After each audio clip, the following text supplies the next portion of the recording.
Algunas escenas de este programa han sido recreadas.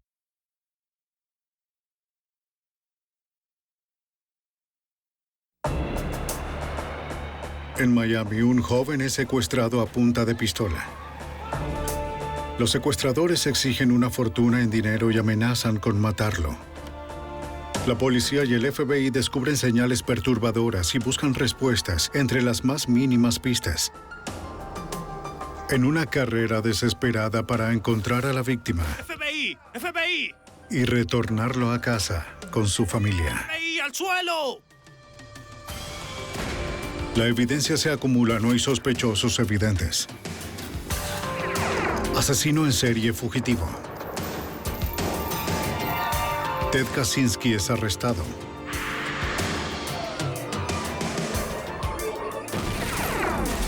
Fugitivo a un prófugo.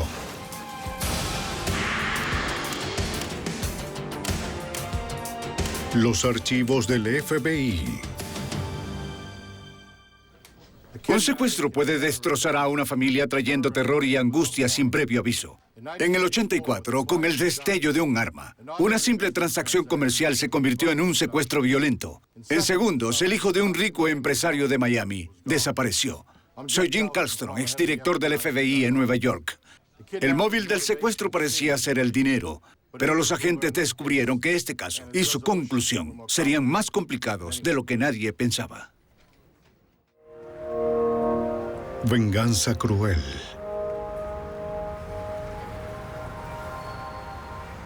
En este episodio, algunos nombres fueron cambiados. Miami, Florida, martes 7 de agosto de 1984. A las 6 de la tarde, la oficina de ventas del empresario en bienes raíces Jesús Portela estaba cerrando. Del complejo que construiremos en el terreno. El señor Portela había emigrado de Cuba 22 años antes, convirtiéndose en un exitoso hombre de negocios en Miami. Su hijo de 22 años, Mario, casado hacía poco, se dedicaba a las ventas con su padre, Más tardar, al igual que su tío. es evaluar, ya que el desarrollo de... Poco después de las 6, una pareja se acercó a la oficina.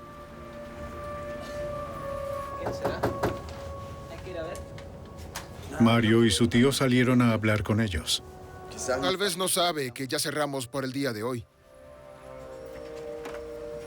Quizá alguien está esperándote. Buenas tardes. Hola, ¿cómo están? La pareja preguntó por los precios de los condominios. El complejo que tienen. El hombre parecía ansioso mientras hablaban. Pero ¿podrían darnos alguna información preliminar? El tío les explicó que la oficina había cerrado. Les pidió que regresaran por la mañana. Del complejo. Sí, esa sería una muy buena idea. Gracias. A petición de la pareja, él entró a buscar algunos folletos para dárselos. Oye, Jesús, son unas personas que buscan información acerca de los desarrollos. No vio lo que estaba sucediendo afuera. De los que están hacia el sur. Un hombre armado había llegado, y los tres estaban secuestrando a Mario. ¡Entra ahí! Vamos, acelera. ¡Oigan! ¿Qué hacen? ¡Esperen! El tío vio una matrícula provisional en el auto, pero solo pudo ver los últimos 3 números. ¡Jesús! Le dijo a Jesús que vio ¡Se llevaron a Mario! cómo forzaron a Mario a entrar en un auto azul y gris en dirección norte por la avenida 122. Luego llamó a la policía. Con la policía. Pero el padre de Mario no podía esperar que llegara la policía. Fue a buscar a su hijo.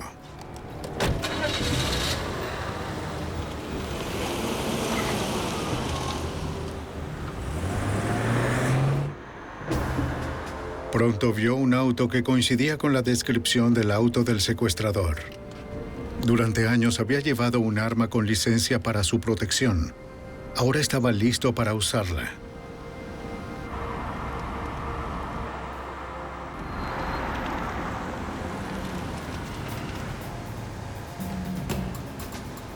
Pero era el auto equivocado.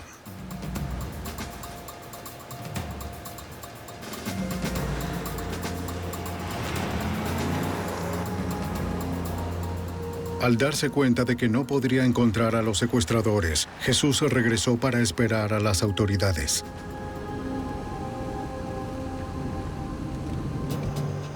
La policía de Metro-Dade respondió a la llamada del secuestro. Para el detective Álvaro Romero, los secuestros no eran inusuales en 1984. En ese entonces estábamos saturados de secuestros. Teníamos quizás un secuestro al mes relacionado con narcóticos, donde las víctimas mismas estaban involucradas en negocios de drogas, o quizás los miembros de la familia tenían que ver con ese tipo de negocios. Eran un hombre y una mujer. Pero los detectives enseguida se dieron cuenta de que el secuestro de Mario era diferente. Solo Interrogar al señor Portela y caer en cuenta de que él era un prominente hombre de negocios de la comunidad nos llevó a creer que los secuestradores de su hijo no estaban relacionados con droga, sino que fue para obtener una ganancia financiera.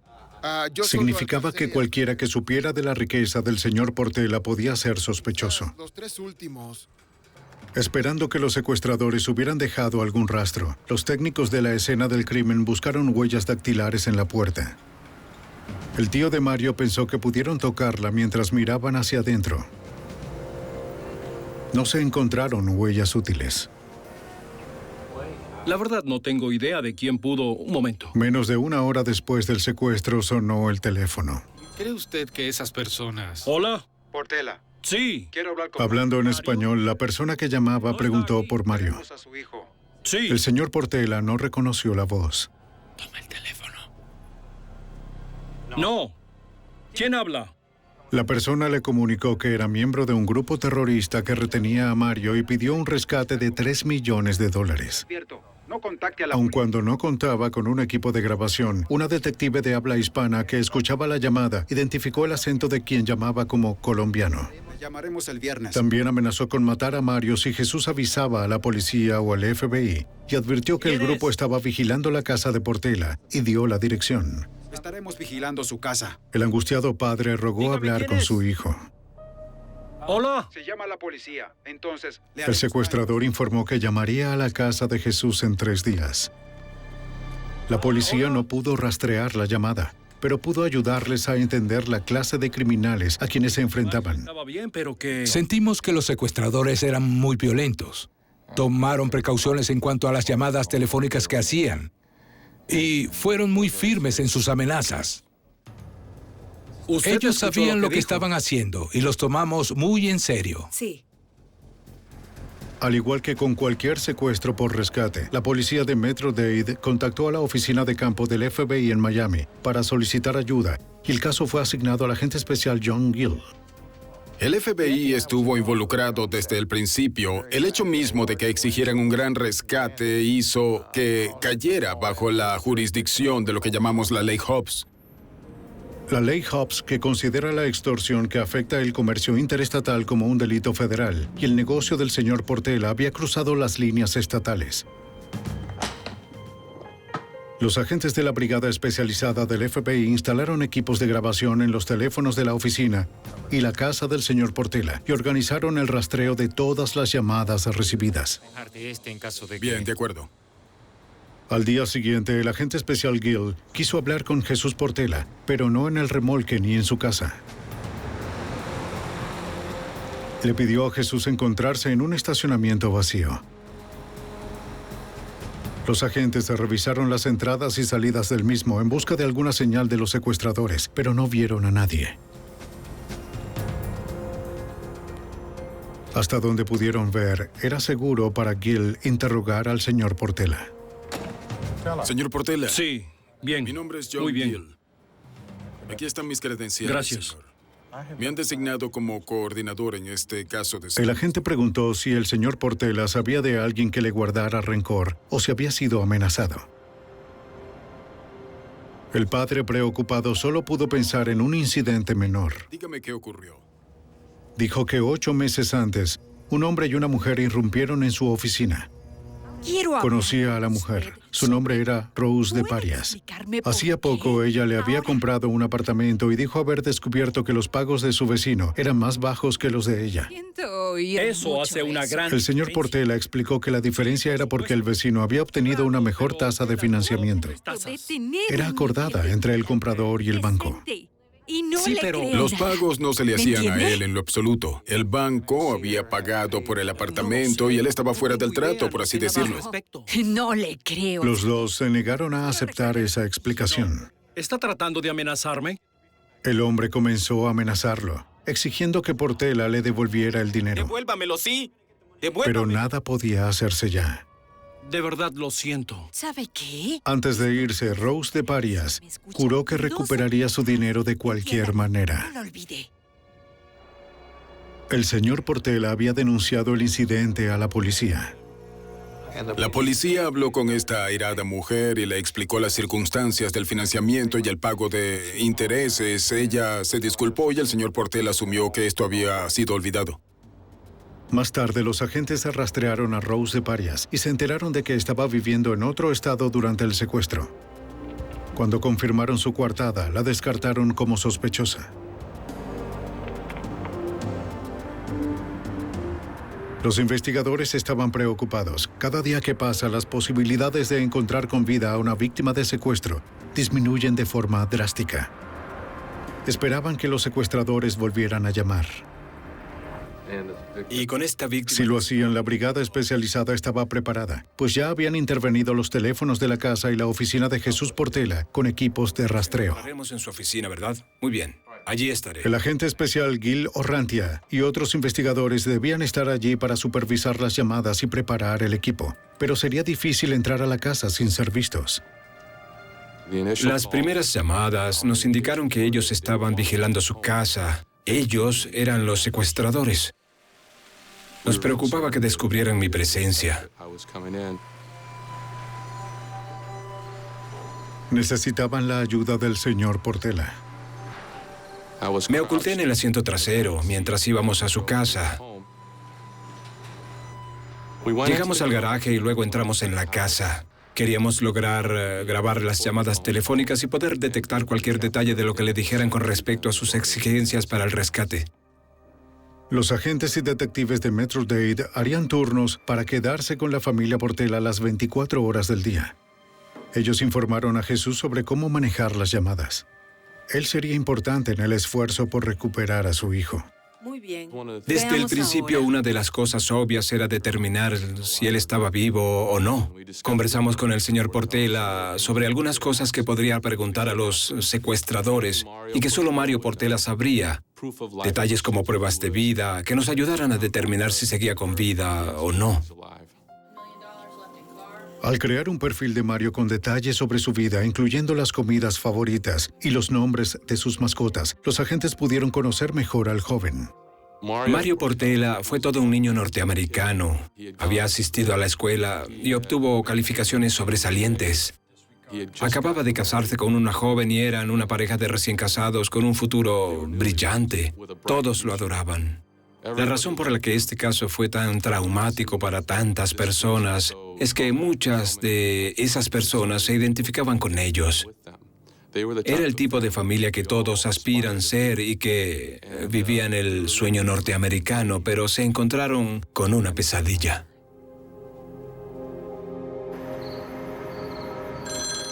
Como lo prometieron, los secuestradores llamaron 3 días después del secuestro. ¿Sí? Portela. El hombre que llamó ordenó al señor Portela que escuchara una grabación. Hoy es viernes La voz en la cinta era la de Mario. de 1984. Suplicó a su padre que pagara el dinero del rescate, advirtiendo que los secuestradores hablaban en serio y lo matarían si llamaba a la policía o al FBI. Traiga el dinero. Jesús le dijo que discretamente había comenzado el proceso de seguridad para retirar el dinero de su banco. Voy a decirle algo. Su hijo Los agentes se recordaron al señor Portela que pidiera una prueba de vida, que incluía saber el apodo de Mario cuando era niño y el nombre del perro que su esposa solía tener. Responderé a sus preguntas. Escuche, llamaré luego. El hombre accedió a llamar con las respuestas. Por favor, solo dígame el nombre. El señor Portela lo mantuvo en la línea el tiempo suficiente para que los agentes rastrearan la llamada hasta un teléfono público de Miami, pero el sujeto se había ido antes de que las patrullas llegaran.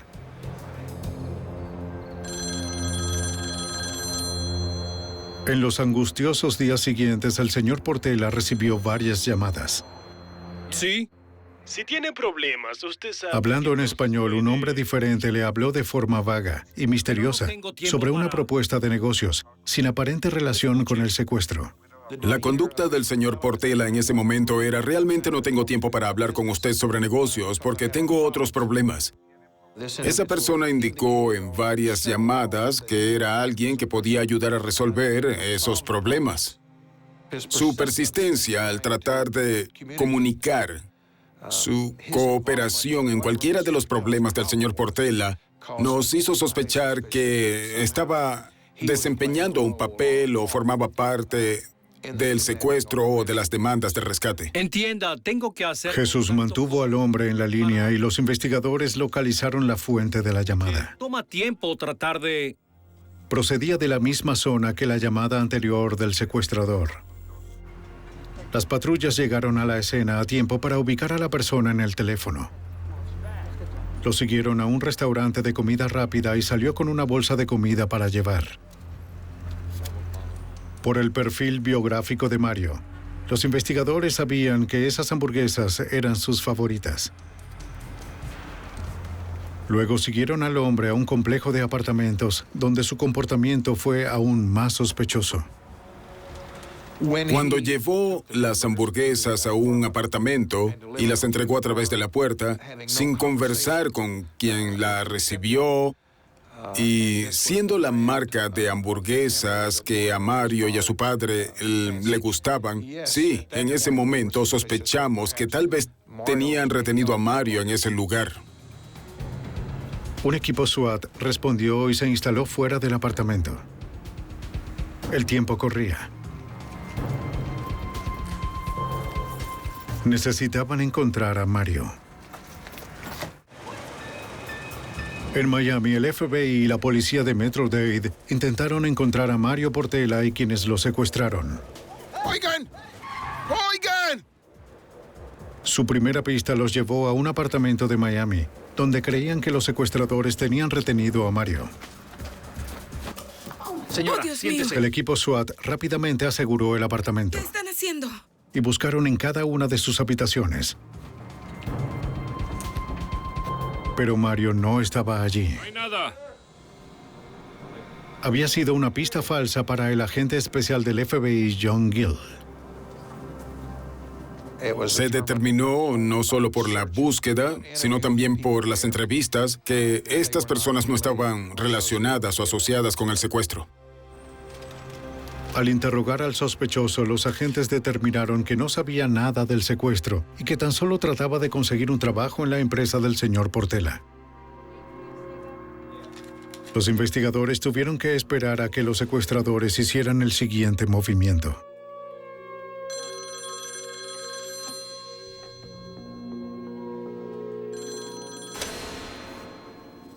Portela. Era el secuestrador. El perro se llama... Contestó las preguntas de la prueba de vida de forma correcta, lo cual sugería que Mario aún podría estar vivo. Correcto. Tenga el dinero. Y de nuevo exigió $3 millones. Pueden reunir un tercio de... Según las instrucciones, Jesús trató de mantener a la persona cierto tiempo en la línea telefónica. Dijo que había hablado con el banco y que solo podía tener un tercio de la cantidad. Pero mientras el señor Portela negociaba, los agentes lograron rastrear la llamada a otro teléfono público de Miami. Las unidades ya estaban en camino. Finalmente, la persona acordó aceptar $1 millón. En un intento por retener la llamada un tiempo más, el señor Portela dijo que tomaría tiempo tener el dinero, ya que el banco estaba cerrado en la noche. Pero el hombre le ordenó que lo tuviera listo para cuando volviera a llamar en 3 horas, con las instrucciones para la entrega. Hasta luego. Una vez más, desapareció antes que las autoridades pudieran llegar. En la hora siguiente, el señor Portela se reunió con los agentes vestidos de civil en su banco. Parece que todo está aquí. Dentro, el FBI registró los números de series de los billetes que conformaban el $1 millón del rescate para ser rastreados cuando los secuestradores los usaran. Todo bien, caballeros. Sí, muchas gracias. A usted. Una vez en casa de Portela, los agentes ocultaron un equipo de rastreo en el maletín, esperando los llevara a donde fuera que estuvieran reteniendo a Mario. Sí. Hablando. Los secuestradores llamaron según lo acordado y le dieron al señor Portela las instrucciones para la entrega del rescate. Le ordenaron dirigirse a un restaurante local, que dejara la puerta del auto sin asegurar, con el dinero adentro, que entonces esperara una llamada en un teléfono público, luego entrara al restaurante y se sentara. La persona le advirtió a Jesús que fuera solo.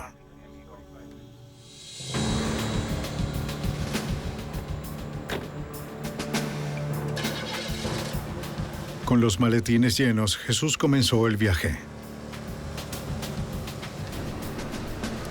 Llegó en menos de media hora. Para el padre preocupado, debió parecerle una eternidad. El restaurante estaba en una zona difícil y peligrosa de Miami. Agentes encubiertos y detectives de Metro-Dade ya estaban allí vigilando. Los agentes también ocuparon un apartamento vacío con vista al restaurante. Jesús Portela llegó con $1 millón en efectivo y la esperanza de recuperar a su hijo. Pero pronto descubriría que nada era como los secuestradores dijeron que sería. Jesús Portela iba en camino a entregar $1 millón por el rescate en una zona insegura de Miami, esperando recuperar a su hijo Mario. La forma como manejó esta situación preocupante y peligrosa impresionó a los investigadores que trabajaron con él, incluido el agente especial del FBI, Guy Laurentiis. Por haber soportado lo que hizo, tengo todo el respeto del mundo hacia él. Se desempeñó muy bien. Hizo las cosas que le pedimos, quizás mucho mejor de como la mayoría de nosotros hubiéramos podido hacerlo. El FBI y la policía de Metro-Dade tenían personal encubierto que vigilaba el restaurante. Pero el lugar estaba cerrado y Jesús comenzó a preguntarse si era una trampa.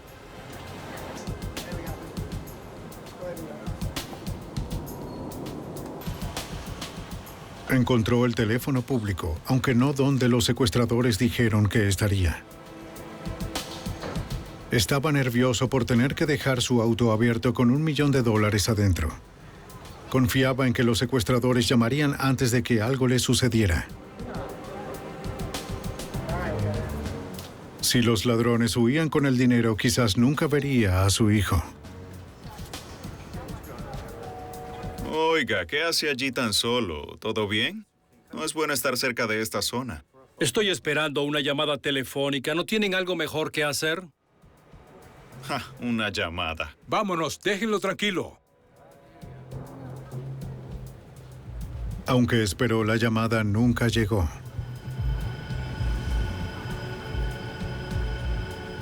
Al final, Jesús tuvo que irse. Con el dinero del rescate, pero sin Mario.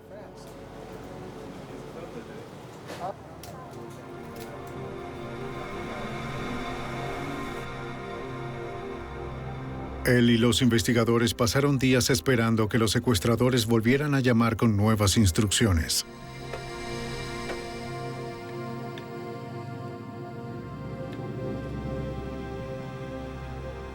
No hubo llamadas para el rescate luego de que la entrega no se concretó.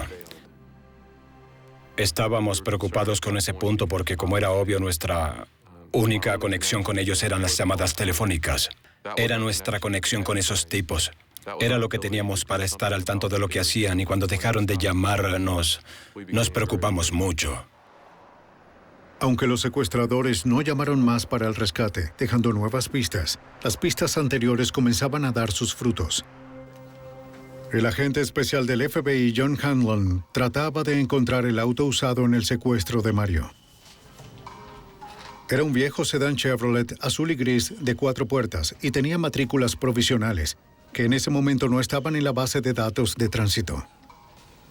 Desde luego, una placa de papel no puede ser rastreada, entonces el auto parece perfectamente legítimo y no llama la atención de las autoridades.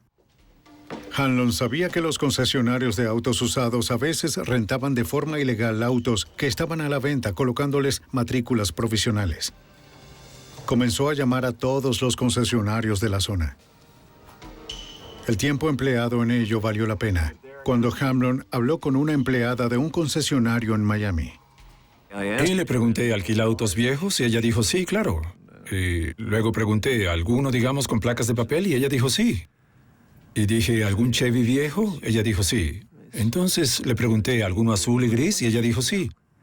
Le dije, ¿dónde está? Y ella dice, está aquí. Y yo dije, bien, ¿y cuándo fue alquilado? Y ella respondió, el 7 de agosto. Y me dije, cielos. El 7 de agosto fue el día del secuestro. Cuando los agentes descubrieron que el auto había sido devuelto al día siguiente, lo confiscaron para poder buscar pruebas. Técnicos forenses de Metro-Dade procesaron el vehículo. No encontraron evidencias útiles de cabellos, fibras o huellas. Pero sí encontraron un llavero debajo del asiento trasero. El FBI sabía que Mario Portela conducía un Volvo. Así que regresamos allá, nos llevamos las llaves y se las mostramos a los miembros de la familia. Sin dudas las identificaron. Las llaves correspondían con su auto y también al llevarlas a su casa coincidieron. Significaba que lo más probable era que ese auto fuera el usado para secuestrar a Mario Portela. Al revisar los registros, los agentes descubrieron que una mujer llamada Julita de Parias lo había alquilado. La empleada del concesionario dijo que la mujer iba acompañada de un hombre que dijo ser su hermano. Hamblin solicitó las fotos de la licencia de conducir de Julita de Parias y sus hermanos. 9 días después del secuestro, Hamblin se entrevistó con la empleada que rentó el auto y le mostró una serie de fotografías que incluía una fotografía de Julita de Parias, mezclada con otras fotografías. La empleada identificó a Julita de Parias de inmediato. Por supuesto. Está bien, déjeme preguntarle algo ahora. Observe estas fotos. ¿Ha visto alguno de estos individuos antes? Me gustaría que les echara un vistazo. La empleada también identificó al hombre que estaba con ella. Era el hermano de Julita, Julio. ¿Estás segura? Eche un vistazo de nuevo, por favor. Segura. Entiendo. ¿Puede firmar aquí, por favor? A los agentes ya les era familiar el nombre de Parias. Quiero saber por Recordaron que Rose de Parias era la mujer que había tenido la disputa con el señor Portela un año antes. Las cuotas de financiamiento, no puedo. Julita era la hermana de Rose. ese dinero. Obtuvo el financiamiento a través de... Ahora creían que Julio de Parias era el hombre que acompañó a Rose y amenazó a Jesús. Yo quien acordó el monto de esas cuotas. Aun cuando el FBI no consideró la participación de Rose de Parias en el secuestro, ahora sus hermanos eran los principales sospechosos. Al tener buenas sospechas en la investigación, comenzamos a vigilar a algunos de los miembros en un intento por reunir más evidencia. El FBI notó que un hombre no identificado acompañaba a Julita a menudo. La pareja parecía estar involucrada de forma sentimental. Ahora se están subiendo al auto. Habían pasado 10 días desde el secuestro. Los agentes esperaban que los sospechosos los llevaran a Mario Portela. Necesitaban interrogarlos, pero hacerlo alertaría a los cómplices y pondría en riesgo la vida de Mario. No podíamos abordarlos justo en ese momento porque estábamos tratando de rescatar a ese joven. Ese era nuestro objetivo principal, lograr que ese joven regresara con su familia, así que seguimos observándolos. El esfuerzo de vigilancia del FBI y de Metro-Dade incluyó unidades aéreas y terrestres. Pero el sospechoso comenzó a mostrarse receloso por el seguimiento. Mostraban una forma muy errática y paranoica en su comportamiento. Primero conducían en una dirección y daban la vuelta por completo para ir en otra. Luego pasaban por algún estacionamiento para ir en otra dirección. Y eso implicaba un gran esfuerzo nuestro para seguirlos. Y al contarse con un número limitado de vehículos para seguirlos, si pasas al lado de los sujetos 3 o 4 veces en el curso del seguimiento, las posibilidades de ser identificados como una patrulla son grandes. Muy bien, ahora mantente así. Las técnicas de contravigilancia del sospechoso funcionaron. Al seguirlo, se agotó el combustible del helicóptero, lo que obligó a los agentes a regresar. Escucha, tenemos que regresar. El combustible se acaba. Las unidades en tierra trataron de permanecer sin ser detectadas en su seguimiento de los sospechosos, pero pronto los perdieron. fue un revés difícil para la investigación. 3 días después, 40 kilómetros al norte de Miami, en la ciudad de Davie, Florida, 2 adolescentes caminaban en el campo, cuando hicieron un descubrimiento sombrío que daría unas terribles respuestas a una familia que esperaba lo mejor. Oye, tú, despierta. 13 días después del secuestro de Mario Portela, unos adolescentes descubrieron un cuerpo en Davie, Florida, 40 kilómetros al norte de Miami. La policía de Davie se dio cuenta de que era un asesinato. La cabeza del hombre estaba completamente cubierta con cinta adhesiva. El detective Ed Taylor afrontó el desafío de identificar a la víctima.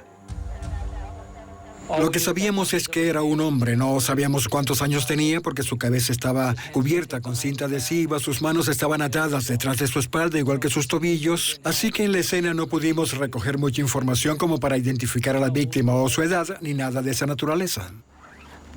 Necesitaban examinar el cuerpo, la cinta adhesiva y el saco de dormir para obtener más pistas. Retiraron toda la evidencia para ser analizada en el laboratorio. El doctor James Ongley, médico forense asociado para el condado de Broward, llevó a cabo la autopsia.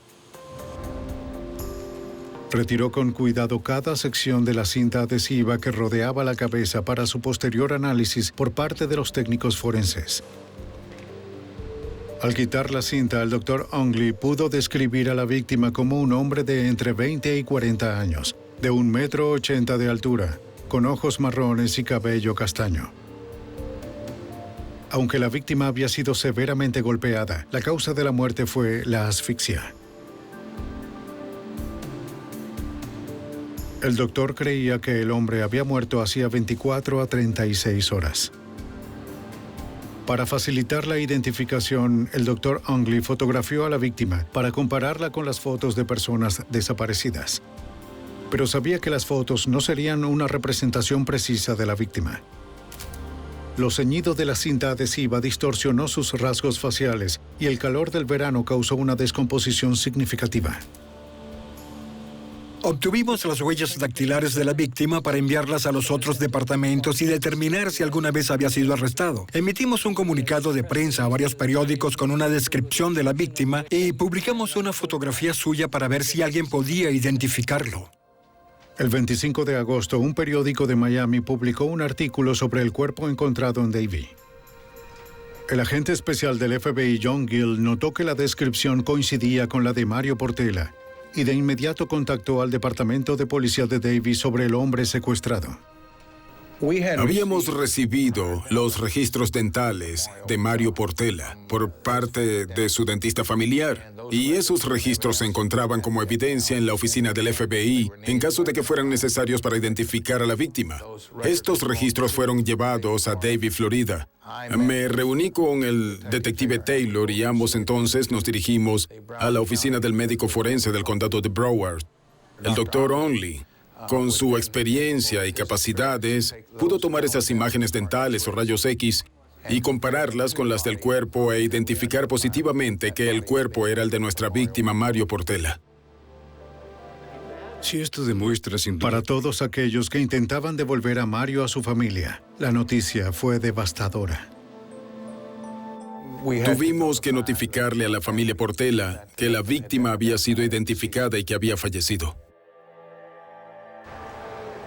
Ahora los agentes investigaban un asesinato. Repasando este caso complejo, identificaron a los sospechosos. Julio de Parias, el hombre que había amenazado a Jesús Portela un año antes. Su hermana Julita, cuyo nombre apareció en el contrato de alquiler del auto del secuestro. Y el hombre que los agentes creían que era su novio. Los tres habían desaparecido. Los agentes también identificaron a otro sospechoso, Héctor de Parias, el hermano de Julio y Julita. Frecuentaba a sus hermanos y tenía antecedentes penales. Ahora, sin posibilidades de encontrar a Mario vivo, la investigación del FBI podría ser abierta. Interrogaron a la hermana de los tres sospechosos, Rose de Parias, quien había amenazado a Jesús Portela 8 meses antes del secuestro. Negó cualquier participación y ofreció su plena cooperación. Dijo que el novio de Julita era Jesse Ramírez y que si él y los demás no estaban en Miami, quizás estuvieran en Los Ángeles, donde tenían amigos. Los agentes de Miami remitieron la información a la oficina de campo local de Los Ángeles. Allí, el agente especial Gregory Peck sabía que no tenían tiempo que perder. Era imperativo encontrar a estas personas tan pronto como fuera posible, porque eran personas peligrosas, de esas que usted no desea ver en las calles de su ciudad, ni en las de alguna otra ciudad. Si lo hicieron una vez, secuestrar y asesinar, ¿quién dice que no lo harán una segunda vez? El agente especial Pack necesitaba triangular el área de búsqueda. Sabía que los sospechosos eran de ascendencia colombiana y el distrito Rampart de Los Ángeles tenía una gran población colombiana. Salí con estas muy buenas fotografías y fui a todos los lugares a los que usted y yo iríamos de tanto en la cotidianidad de la vida diaria. Tintorerías, restaurantes, hoteles, moteles, apartamentos. Después de un par de semanas yendo de puerta en puerta, me encontré con una mujer que era la gerente de unos apartamentos. Procedí a mostrarle las fotografías. Ella reconoció a Héctor, Julita y Julio de Parias como nuevos inquilinos, pero dijo que no solían estar en la casa. Dejaré una de mis tarjetas. Así que le dejé mi tarjeta y le pregunté si me llamaría. ¿El número de abajo? Así es. Bien. Hasta luego. Y la llamé al menos una vez cada día. Esto duró tal vez 8 o 10 días. Al fin de una noche, alrededor de las 9 en punto, recibí una llamada de la oficina y la gerente de los apartamentos estaba en la línea y quería hablar directamente conmigo. Así que acepté la llamada. Me dijo que las personas que buscaba estaban en ese momento en el apartamento. Nos acercamos al complejo de apartamentos. Nos ubicamos en diferentes posiciones para que no hubiera ninguna posibilidad de fuga por las ventanas ni otras puertas. En cuanto entramos por la puerta principal, vimos a un hombre que nos apuntaba con un revólver, así que lo sometimos. Le quitamos el arma, lo pusimos bajo custodia y después vimos otra persona adentro. El hombre armado era el novio de Julita, Jesse Ramírez. Fue detenido por cargos de agresión a un oficial federal. El otro hombre en la habitación era Héctor de Parias, hermano de Julita y de Julio. Fue detenido por violación de libertad condicional por posesión de drogas y robo. 2 sospechosos estaban bajo custodia, pero 2 seguían en libertad. Sabíamos que Julita y Julio aún estaban afuera, así que cuando nos fuimos, 2 agentes se quedaron en el apartamento. Si la puerta se mueve, solo dame un segundo. Estoy justo detrás de ti. Bien.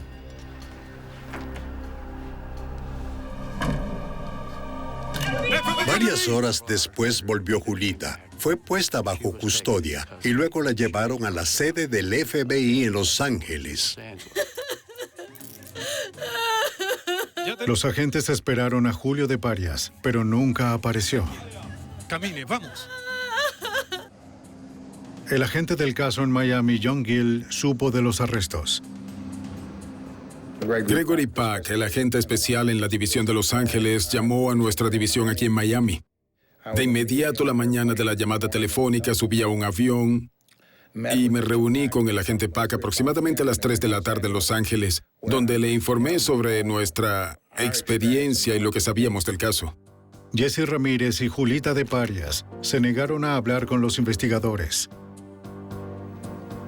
Pero el agente especial Gill y el detective de la policía de Davie de Florida, Ed Taylor, tuvieron más éxito con Héctor de Parias. Necesitaban su ayuda para encontrar al cuarto sospechoso, Julio de Parias, y también para conocer los detalles de los últimos días de Mario Portela. El 24 de septiembre de 1984, el FBI detuvo a 3 sospechosos en el secuestro y asesinato de Mario Portela. Pero un cuarto sospechoso, Julio de Parias, seguía en libertad. Solo uno de los 3 detenidos, Héctor de Parias, accedió a hablar. Sin embargo, al principio fue evasivo y los investigadores lo atraparon en varias mentiras. El detective de la policía de Davie, Ed Taylor, y el agente especial del FBI, John Gill, optaron por un acercamiento gentil para obtener la verdad. Usamos un estilo amistoso en el interrogatorio, pensando que ahí había un potencial para generar confianza y hacer que de alguna manera confesara. Al segundo día del interrogatorio, Héctor quiso cooperar más hasta estar casi a punto de divulgar su crimen. A medida que se volviera más confiado con el señor Taylor y conmigo, de seguro cooperaría más y divulgaría los detalles. No estuvo involucrado en el secuestro. Pero varios días después del secuestro, a Mario lo dejaron retenido en un apartamento. El hermano, la hermana y el amante de la hermana descubrieron que mantener vigilada a una víctima de secuestro era un gran problema y que necesitaban ayuda.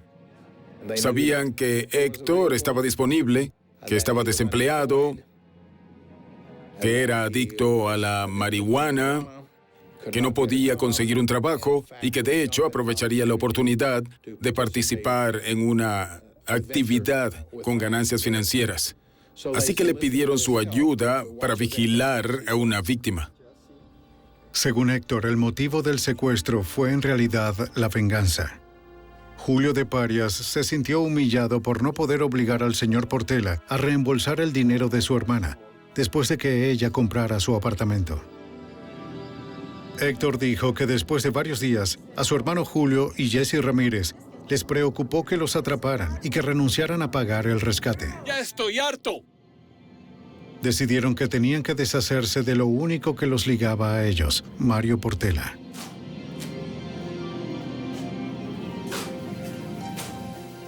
Entonces, el 17 de agosto de 1984, 10 días después del secuestro, decidieron asesinarlo. Jesse Ramírez comenzó a envolver la cabeza de Mario Portela con cinta adhesiva mientras éste suplicaba por su vida y rezaba.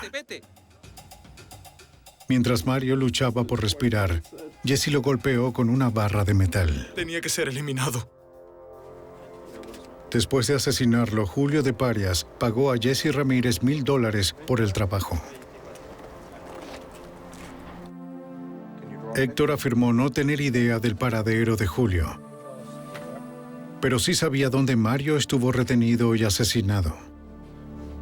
Héctor no solo nos dio la dirección de un complejo de apartamentos y el número del edificio, sino que incluso pudo dibujarnos un diagrama del interior del apartamento donde había distintas habitaciones, los muebles, donde ocurrió el asesinato. Muéstranos dónde ocurrió.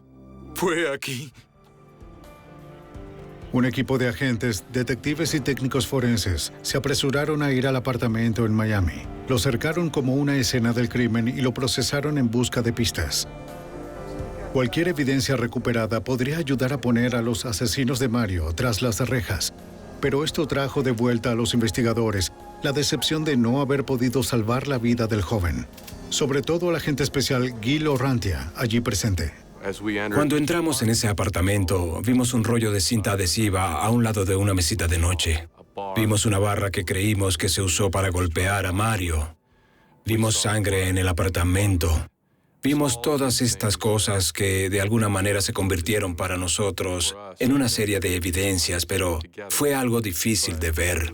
Era una situación en la que sabes que nuestro objetivo era hacer lo correcto y salvarlo, y no pudimos hacerlo. Y fue difícil, muy difícil para nosotros enfrentar eso. Además de la cinta adhesiva, los investigadores encontraron trozos de cinta adhesiva médica en la habitación. También recogieron cabello y fibras como evidencia. Todo fue catalogado y enviado al laboratorio del FBI en Washington, D.C. para su análisis. Allí el agente especial Al Detman, de la Unidad de Pruebas de Rastreo del FBI, analizó lo recolectado. Mi participación en el caso se relacionó con la comparación de cabellos, fibras textiles y cinta adhesiva de los 4 lugares: el sitio de recuperación del cuerpo, el apartamento donde estaba la víctima, el auto en el que se transportó el cuerpo y otro apartamento donde la ropa de uno de los sospechosos había sido recuperada. Hubo coincidencia de las fibras de la alfombra de esos lugares con las muestras encontradas en los sospechosos y en la víctima. También comparó la cinta envuelta alrededor de la cabeza, los brazos y las piernas de la víctima con los rollos de cinta recogidos en la escena del crimen. Si tienes 2 trozos de cinta que alguna vez fueron originales o secciones adyacentes del mismo trozo de cinta y esa cinta se rasga, no todos los hilos tendrán la misma apariencia ni tendrán la misma longitud. Tendrán piezas cortas y largas, piezas largas. Puedes juntar todas esas piezas de cinta como si unieras piezas de un rompecabezas. El agente especial Dedman determinó que el rasgón en el rollo de cinta del apartamento encajaba de forma perfecta con un trozo de cinta recuperado de la cabeza de la víctima. Comparó las rasgaduras de una tira de cinta médica encontrada en los zapatos del sospechoso Jesse Ramírez con las de un rollo de cinta médica que se encontró en el apartamento y con las que estaban en una parte del cuerpo de la víctima. Allí hubo otra coincidencia exacta. Cada pieza de evidencia fue determinante y el resultado demostró que existía una fuerte conexión entre los sospechosos de este caso y la víctima. Jesse Ramírez y Julita de Parias fueron declarados culpables de cargos de secuestro, extorsión y asesinato. Ambos fueron condenados a cadena perpetua. Héctor de Parias se declaró culpable de los mismos cargos y recibió 40 años. Pero el cuarto sospechoso, Julio de Parias, seguía libre.